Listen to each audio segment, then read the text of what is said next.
What's the difference between multispectral and hyperspectral? Well, it comes down to a spectral profile. And with multispectral data, you're getting a coarser spectral profile of whatever object it is that you're trying to image, whereas hyperspectral gives you a much more detailed spectral profile of a particular object that you're interested in imaging.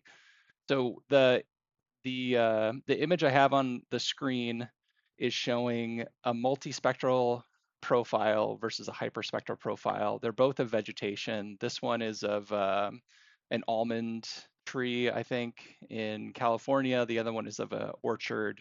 Not sure where it's at, but essentially this is being captured with a 10 band multispectral camera. So it's capturing 10 spectral bands at different points along the spectrum between I think 440 all the way up to 840. And you can see that if we zoom into these profiles, you can see that there's a point where one spectral profile where one band is captured, and then there's a line to the next point, and then there's a line to the next point, and then there's a straight line to the next point. So the profile you're getting is a little coarse, but in most cases in agriculture and research and conservation work, this coarse spectral profile is probably going to be sufficient for you to do the work that you want to do.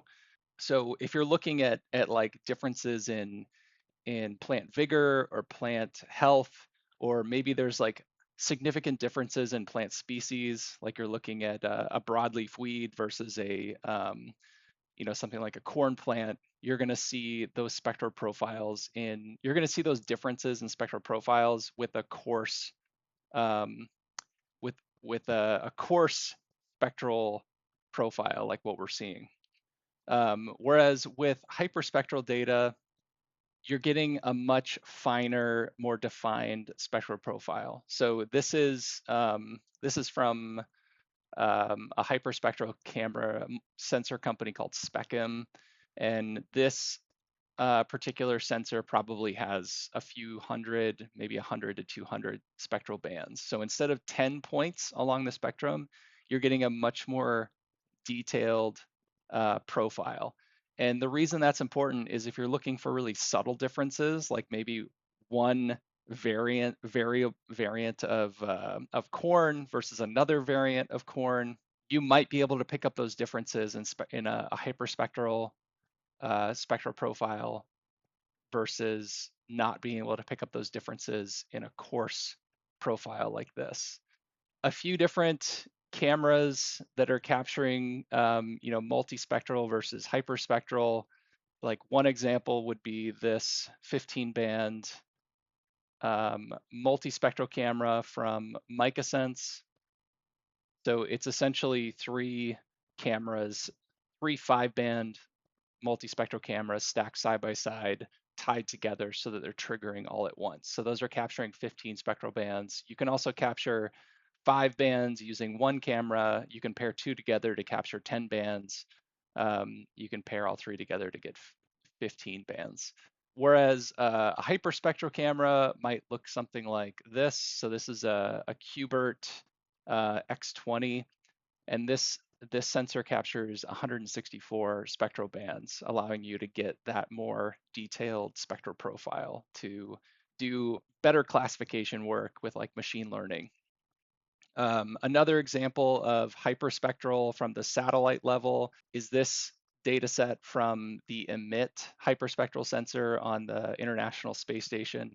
So I built this spectral cube in Envy, and it's just really the only value in this cube is just getting an idea of the depth of the data set. This top layer is just a 3 band composite that just gives you a visual of what the surface looks like. And then the cube is basically showing you like the number of spectral bands, that are representative of the entire data set. So like each one of these layers that you can see is one of the, I think, like 300 bands on the emit sensor. It might be 320. I might be off on that, but it's just a visual that shows you like how much you're getting. Whereas if we were to look at a spectral cube of a multispectral camera, it might be 5 layers deep, it might be 10 layers deep, it might be 15 layers deep.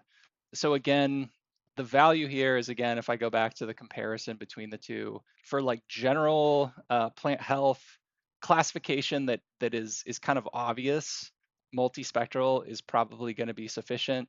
If you're doing something that's very subtle, like if you're trying to detect a one particular area of canopy that might be affected by a disease or fungus that's causing a slight change in its spectral profile, that's going to be really hard to get to be picked up by 10 spectral bands. You might want something that can capture 100 to 200 to 300 spectral bands to get that more detailed spectral profile.